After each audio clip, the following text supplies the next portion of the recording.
Top 10 des pays les plus développés d'Afrique de l'Ouest en 2020. Le numéro 10, le Togo, avec un produit intérieur brut estimé à 6 milliards de dollars, pour une population estimée à 7,4 millions d'habitants, le Togo qui enregistre donc un PIB par habitant de 672 dollars. Les investissements en infrastructures énergétiques et de transport ont fait passer le taux d'investissement de 12% à 26% du PIB sur la période 2012-2015, et impulsé une croissance économique estimée à 5,1% pour 2020.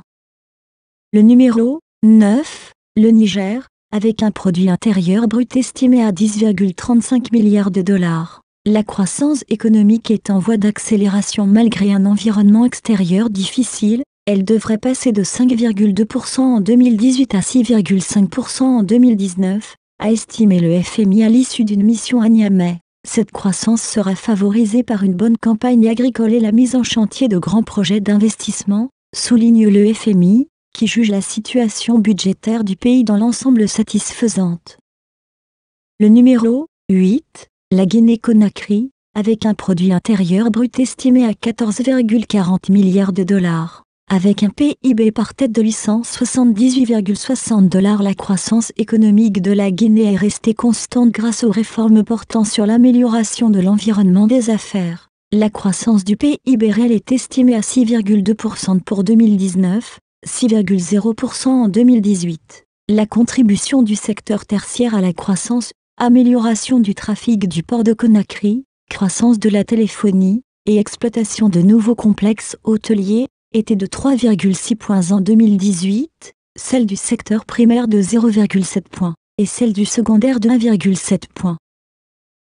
Le numéro 7, Bénin, avec un produit intérieur brut estimé à 15,48 milliards de dollars, et un PIB par habitant de 901,54 dollars. La croissance économique au Bénin reste robuste, estimée à 6,7% pour 2019, en partie grâce à la hausse des investissements publics qui sont passés de 21% du PIB en 2016 à 29,6% en 2019. Du côté de l'offre, la croissance est imputable à la performance du secteur agricole, en tête duquel se trouve le coton dont la production est passée de 269 222 tonnes en 2016 à 726 831 en 2019, à la vitalité du secteur des bâtiments et travaux publics, au regain d'activité de l'agro-industrie, et au dynamisme du port de Cotonou.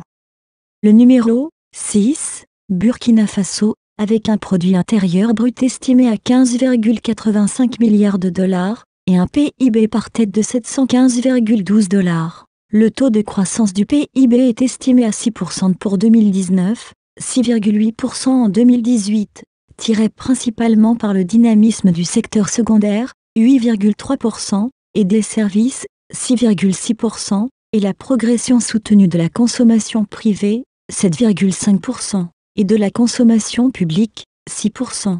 Les autorités ont engagé des actions dans le secteur agricole avec l'aménagement de 25 000 hectares de périmètre irrigué en 2019-2020, la fourniture aux producteurs de 150 000 équipements à traction animale, et la réalisation d'une unité de montage de tracteurs et de motoculteurs. Le numéro 5, le Mali, avec un produit intérieur brut estimé à 19,02 milliards de dollars, et un PIB par tête de 900 dollars. Malgré la crise sécuritaire, l'économie malienne a fait preuve de résilience. En 2019, le Mali a enregistré une croissance de 5%, tirée par les bonnes productions d'or et de coton, un déficit budgétaire de 3,1% du PIB, et une inflation de 0,4%. L'endettement public était de 35,5% du PIB fin 2020. La création de la zone de libre-échange continentale et de la monnaie unique de la CEDEAO, ECO, devrait contribuer à renforcer l'intégration du Mali dans la région. Pour promouvoir le secteur privé, le gouvernement a lancé un programme d'infrastructures économiques de 5 500 milliards de francs CFA qui vise à réaliser 8 700 km de routes et 6 ponts d'ici 2023.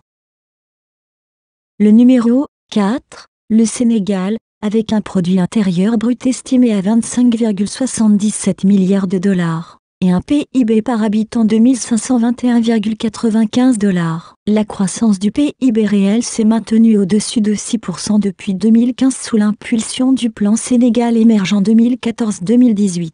La croissance, de 6,7% en 2018, a glissé à 6,8% en 2020. Les investissements publics dans les infrastructures, l'agriculture et l'énergie ont maintenu le déficit budgétaire à 3,8% du PIB en 2019 et 2020, au-delà du seuil de convergence de l'UEMOA de 3%. Étant donné la faiblesse de la pression fiscale, 15% du PIB, et de l'épargne intérieure, ce déficit a été financé en partie par les emprunts extérieurs, qui ont fait remonter la dette publique à 54,7% du PIB en 2018 contre 47,7% en 2017. L'inflation en 2020 est restée très faible, à 0,5% en 2020. Le numéro 3, la Côte d'Ivoire, avec un produit intérieur brut estimé à 48,35 milliards de dollars, et un PIB par habitant de 1715,53 $.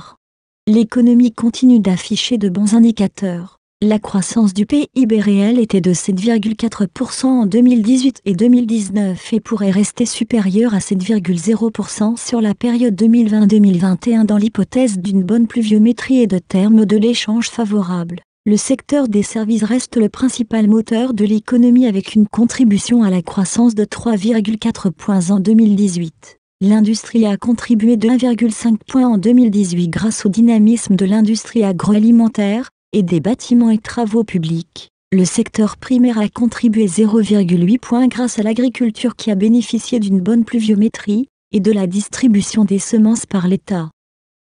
Le numéro 2, le Ghana, avec un produit intérieur brut estimé à 69,76 milliards de dollars. L'économie du Ghana a poursuivi son expansion en 2020 avec une croissance du produit intérieur brut, PIB, estimée à 7,1%. Depuis 2017, un fort élan de croissance a continuellement placé le Ghana parmi les 10 pays africains à la croissance économique la plus rapide. Les progrès dans l'environnement macroéconomique ont été accompagnés d'une expansion de la demande nationale due à une augmentation de la consommation privée. Le secteur industriel, avec une croissance annuelle moyenne supérieure à 10%, a été un facteur essentiel de croissance dans les 3 années qui ont précédé 2020. Le déficit fiscal s'est un peu amélioré, passant de 3,5% du PIB en 2018 à 3,4% en 2020. Néanmoins, le déficit de la balance courante est passé de 3,1% à 3,5% du PIB, avec les flux nets du compte de revenus l'emportant sur les gains de la balance commerciale. Le numéro 1, le Nigeria, avec un produit intérieur brut estimé à 494,83 milliards de dollars, et un PIB par habitant de 2028,18 $.